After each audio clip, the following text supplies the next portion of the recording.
Welcome my friends, this is Ramesh Sharma here. So today in this PHP OOP series, we are going to learn how we can create class and how we can create its object. So we will be creating two folders here.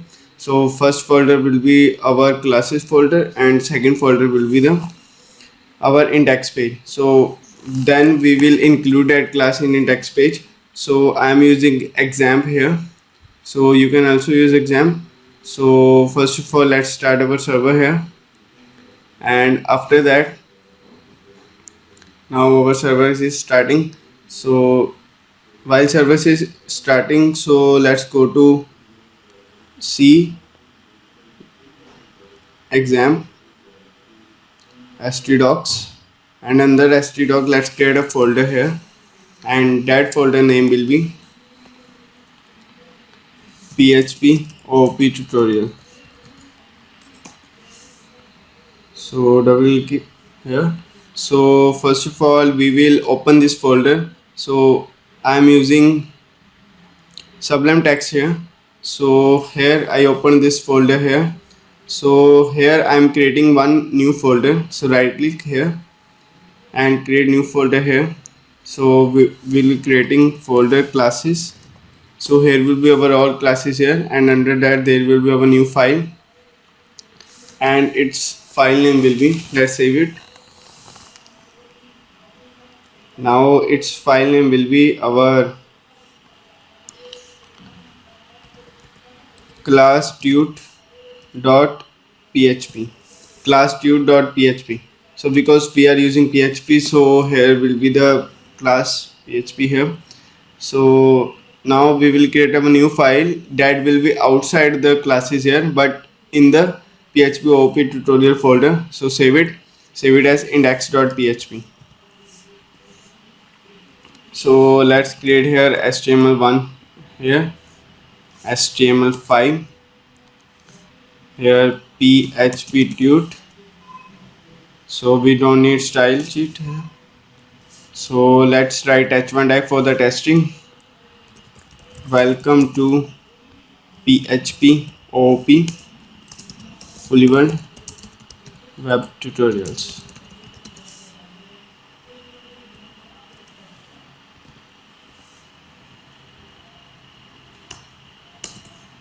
So save it.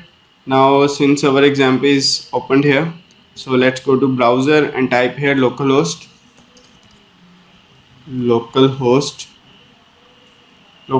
and our file name will be PHP OP tutorial. Here is PHP OP tutorial. Now it is opening. See that our index page is opened here. So welcome to PHP. Now our server is, everything is working. So now let's see how we can create our class here. So now let's go to our text editor here. So in the text editor we will move to class tutorial.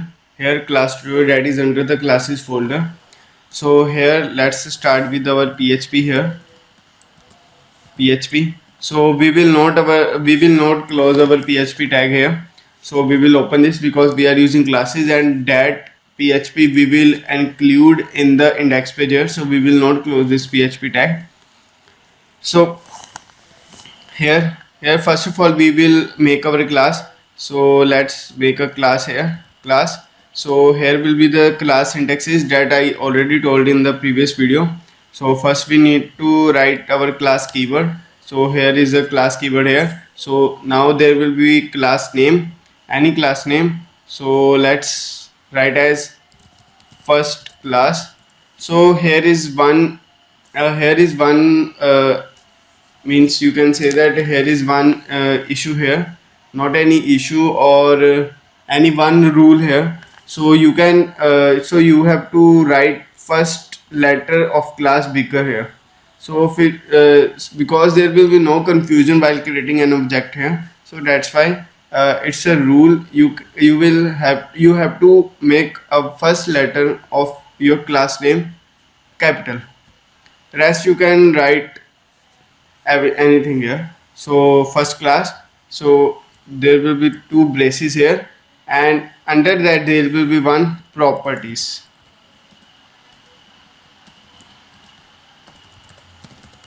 So here will be the properties of our class here. So our class is created now. So first of all, let's create any variable here. So I am using public. So here are these public means the public is there are three identifiers, three SS identifiers, or you can say that SS modifiers.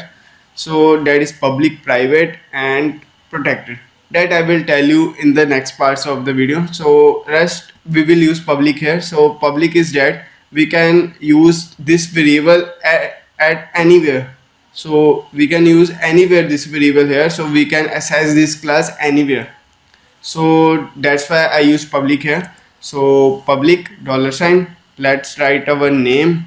Name is equals to, this is our first property, Raman Sharma.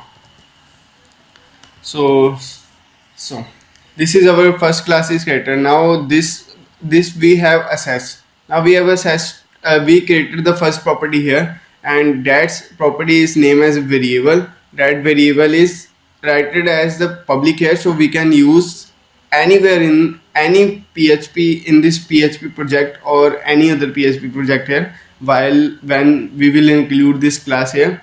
So and here will be Raman Sharma here. So now how to test, how to create an object here. So first of all, we need to include, we will use index.html here. So here I am writing, first of all let's write paragraph here. Here will be our BR, and here will be our paragraph, classes tutorial. So here I will write BR once again here. So here we will create our first object. Sorry, it is commenting it. Yes, first object. So first of all we will start with PHP tag here. So PHP tag, and first here we will include, so we will include our classes file here. So we need to include our classes file.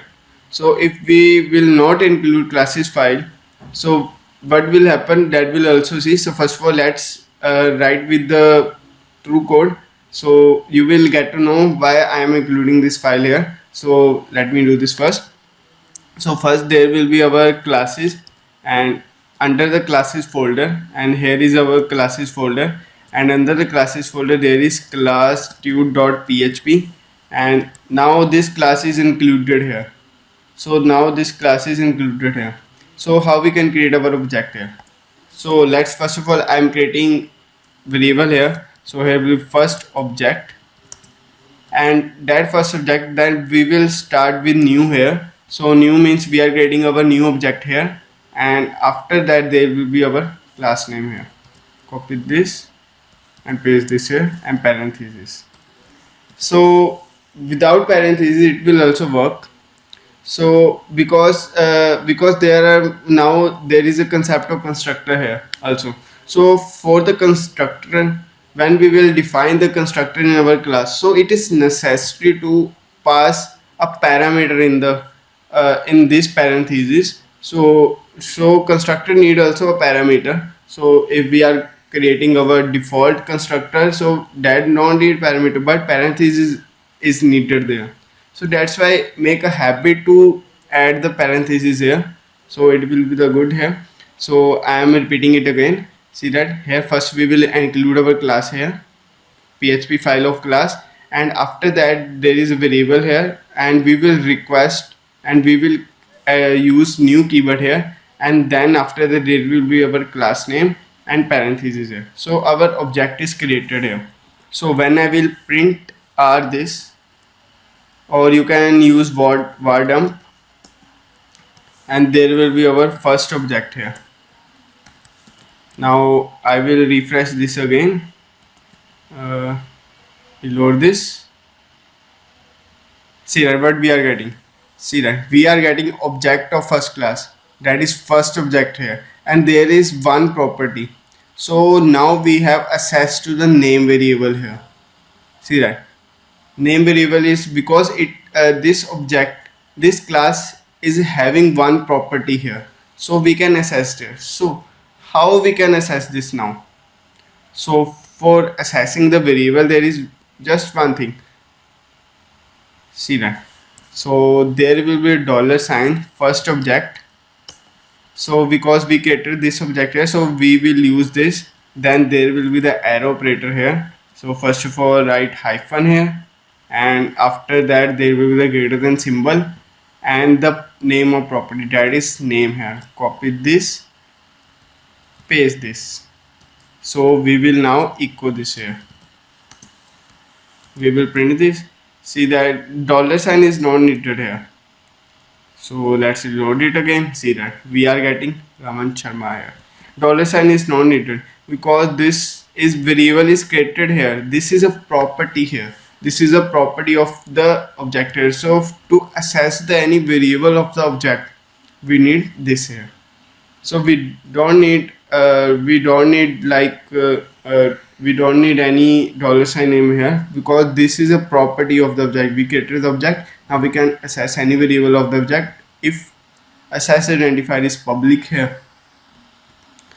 So I will tell you the other access identifiers like private, protected and everything in the next videos. So here our object is created here. So let's see when I will change our name here, like Fully Word Web Tutorials, Fully Word. So when I will reload this, see that we are getting Fully Word here. So now let's create one more property here. So that property will be channel name. Let's create one property here, channel name, Fully Word Web Tutorials. Now we will not create any another object here. So let's create one more object here. So we are getting one more object and there is second object here, second object. So now we will access the second object name here. So we can access the second object name also here. See that 2 times Fully Word is there, one time and second time for second object. Now we can access our channel name here also, channel name. So when we reload it, see that we are getting Fully Word Web Tutorials and Fully Word from first object and Fully Word Web Tutorials from second object. And when I will remove this second object and I will use first object, then same will be the output here, Fully Word and Fully Word Web Tutorials. We can create many objects and infinite properties in the class here and infinite objects of the class here. So this is enough. So in the next video we will see the access identifiers and we will see the other properties of our class here. So at last, thanks for watching. See you in the next video. If you have any doubts, then please comment in the comment section. I will tell that solution of that doubt in the next video. So at last, thanks for watching.